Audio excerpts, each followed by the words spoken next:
The Boston Celtics blew out the Memphis Grizzlies here at TD Garden on Wednesday night, but Jayson Tatum had to leave early due to a right groin strain. I'm Sierra Goodwill here with Josue Pavon. Josue, before Tatum had to leave, he was cooking. He was 9 for 18 he was on his way for a big game. 23 points, but then he had to leave the game. Brad Stevens said after the game he was not too concerned, but looking at other NBA players who have had a groin strain in the past, they have had to miss multiple games. So how concerned are you with this injury? A little concerned. I mean, obviously the first person I thought of was Pascal Siakam for the Raptors. You know, he went through it. He missed about 11 games, and that's a significant amount of the schedule that we have left. We're exactly at the midway part of the season, so you want to see, you know, it's like right after I started talking about how important it is to have all these guys healthy and that Brad Stevens is finally going to have that stretch of games where he can see his guys on the road and at home play at full strength minus Robert Williams.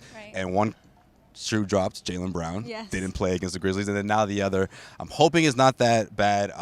Brad Stevens is confident that it's not that bad. He will be reevaluated. So hopefully, either way, he's making the trip over, the 3-game road trip. So that's a good sign. But also, hopefully, it's not as bad as as Pascal Siakam's. And you alluded to it. The Celtics really haven't caught many breaks this year with their starting 5 between Gordon Hayward early on, Kemba Walker a couple games with the flu, Jaylen Brown's been in and out, and now Tatum.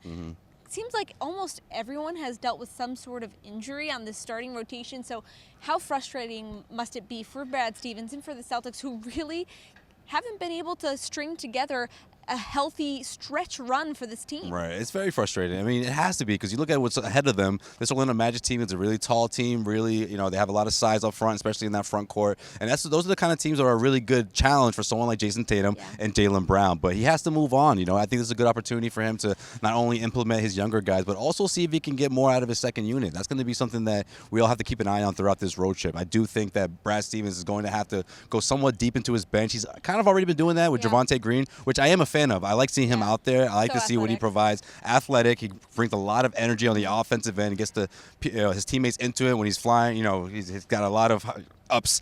He can get going. Plays with no fear. So I like that. You know, we'll see what Grant Williams is going to be able to provide for Brad Stevens. Brad sort of has been using him, sort of not using him, kind of putting him in there end of game situations when it's already a blowout. So we'll see what he does to tweak his lineup. But I'm really interested to see how he's going to match up against that Orlando Magic team because of all that size they have.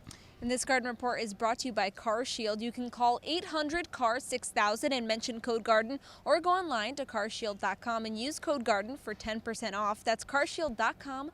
Use code GARDEN. For all the rest of our Celtics content, head to our website at clnsmedia.com and subscribe to our YouTube channel at CLNS Media.